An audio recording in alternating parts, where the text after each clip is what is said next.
Hi, my name is Annie Titus, and I'm doing a book review on the book Zig Zag by Keith Sawyer. I like to read across many different disciplines and genres. I believe that helps me to look at things in a novel way. I get trapped frequently into thinking along a certain way, a certain in the box thinking. We don't like to call it that, but that's what it is. And this book actually helped me devise and come up with ways that I can think outside of the box, think creatively. Part of the problem with that is it's finding a new way to consider, to think, and sometimes we get stuck along the way and we need strategies that help us get beyond that. Anytime we try to develop new ways of thinking, it's a little terrifying because it is novel. But the point is to not worry about the fear, but to kind of build that into the process. And so it's kind of terrifying, but it's okay to make mistakes. It's okay to play. It's okay to even be silly. And so this book has 8 steps that helps an individual to grow in their creativity, and it gives us ways, strategies, tactics in which we can look at things differently, and perhaps it helps us to get through some blockages. So the first step is ask, which is asking questions. Sometimes we just don't ask the right questions, and so learning to ask the right questions, the questions that lead us to new ideas, to new gateways, is an important step. And so sometimes just finding a way to ask a question that is different is helpful. The second step is learning, and for me, that learning can include learning more deeply in a particular subject, but it also can be learning across a broad range of ideas and disciplines and domains, so that we're cross silo in our thinking. And because by thinking across a broad range of topics, sometimes we can find answers following that idea and that mindset. I personally read across many genres, completely and vastly different. I try as much as possible to come at things from different angles, and I believe that by reading across different materials, now to be candid, I don't read fiction. I read nonfiction almost entirely, and I read from very different subjects and themes, because for me, reading across many different genres helps me to be able to jump and to create new connections in my mind to topics that I've known much of my life. So asking, learning, looking is the next one. And looking really delves into the idea of just being aware. All too consistently, we see what we're looking to see, and we really don't see what is the way that it should be. And so by learning new ways to look, learning new ways to be aware, helps us to see things from a different perspective. which many times is what we really need. So look, learn, ask. The next one is play. We've got to learn how to play, whether it's doodling or, in my case, mapping or playing with toys or anything to change our thought patterns. Playing is a good way to get the mind to leave things that we've become adapted to and to get out of that box, to get to find new ways. And to be candid again, our minds like to follow paths that we're accustomed to. And so breaking down those thought patterns and going different ways and different routes can help us. And playing is one way to do that. So playing, looking, learning, asking.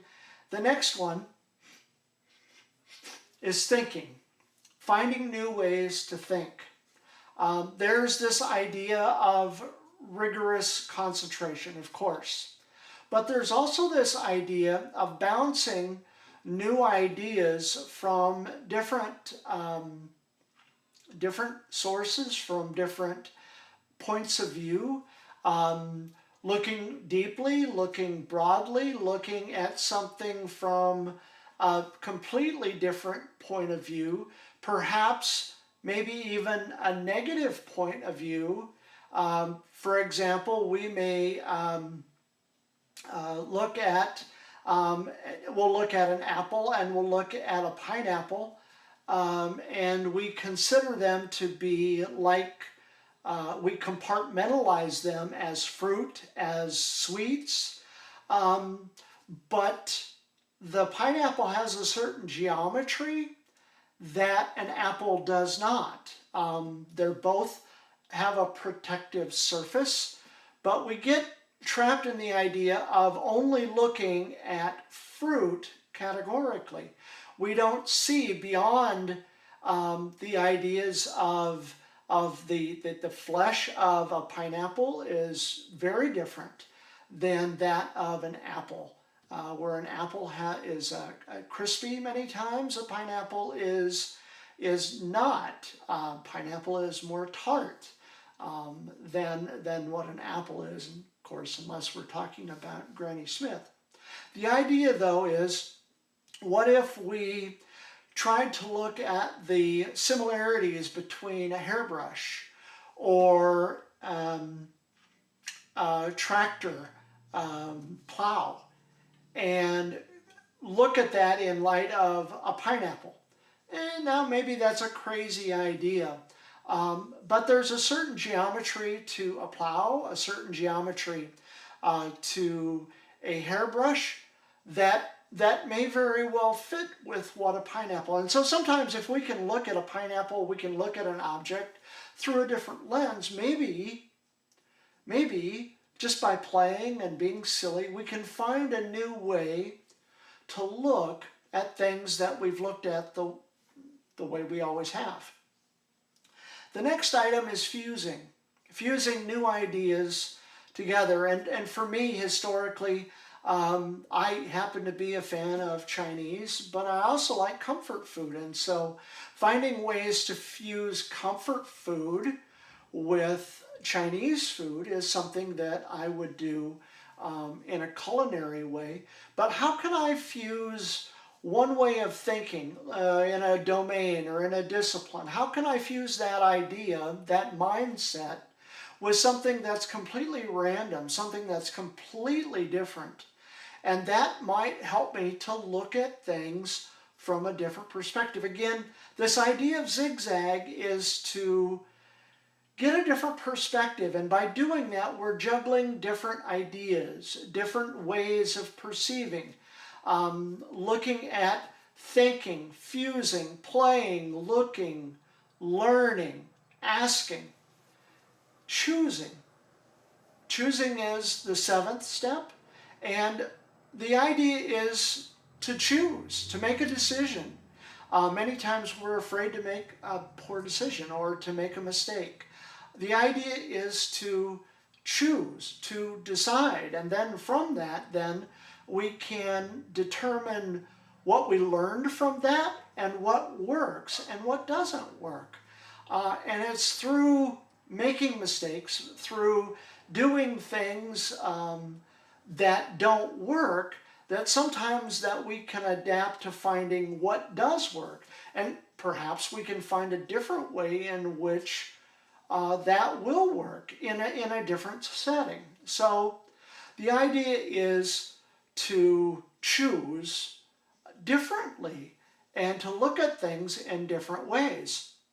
And then the last step is to make something, make an iteration, write, create, do something, make something that is different, that probably doesn't work, that is along the same lines of what you're looking for. And by making something, we learn, well, this works and this doesn't work.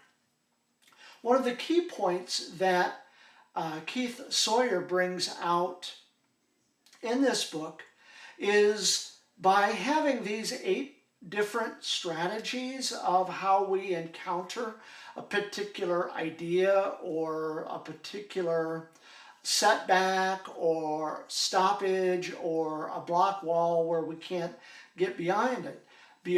What we can do then is pair these back and forth in unique ways. Perhaps first off, I need to look at something, and so breaking it down objectively, being aware of the components and the symmetry and perhaps how it might relate to something else, and then coming over and perhaps fusing that with a different idea, a different discipline, a different domain, and asking questions. What works here? What doesn't work? How could this be different? Why is this important for me to learn? And then the idea then is to bounce different ideas. Think differently, combine different ingredients to come up with something that is new and different and novel. So the idea here, why is this book an important book? Why does it help me as someone who's looking for new insight and new ways of looking things? Especially as someone who writes primarily. I'm a photographer as well, but writing is what my education is in, and it's what I'm looking to do. So for writing, for me, especially within rhetorics, I'm looking for something that is a new way of framing an idea, looking at things differently. And so this book helps me to grow creatively, to be able to look at things from a different perspective that perhaps gives me an idea or different ideas or allegories or metaphors by which I can compare one item to another. So what drives me is this idea to think differently, to think creatively, to think beyond the constraints of what life gives us. And it helps me to get beyond some of the traps. I'm like anyone else. I think along certain lines and I fall into those patterns. But what I really want to do is to be creative and to think beyond some of those constraints. And so for me, finding new ways of thought is a great way to get beyond my past and to grow. And for me, growing in my mindfulness and in my creativity is a way that it helps me to become a better person and to perhaps help and encourage others. So how does this book make me more relative in the world. Realistically, the world is crying out for creative people. People who can look beyond the conflicts, who can look beyond the organization constraints, who can look beyond the bottlenecks, who can look beyond the tactics and the managerial pressures to conform in a certain way. It's okay to disagree. We hear this a lot. It's okay to disagree, but we want to be agreeable in the process. And I fully get that. But this idea that we can grow thinking the way that we've always thought, or thinking more deeply in a particular path. Do we want to be excellent in how we prepare for a paper or a project? Certainly, it's very important. But more importantly is that we need to look at things in a way that gives us insight, that gives us new ways of reflecting and thinking. And for those who are looking for a new way or different ways, different ideas to get out of the box, to think in novel, new ways, this book is a great book to read. It helps, and it gives ideas and suggestions for how we can encounter and look at things from a better, perhaps more enlightened position. Thank you.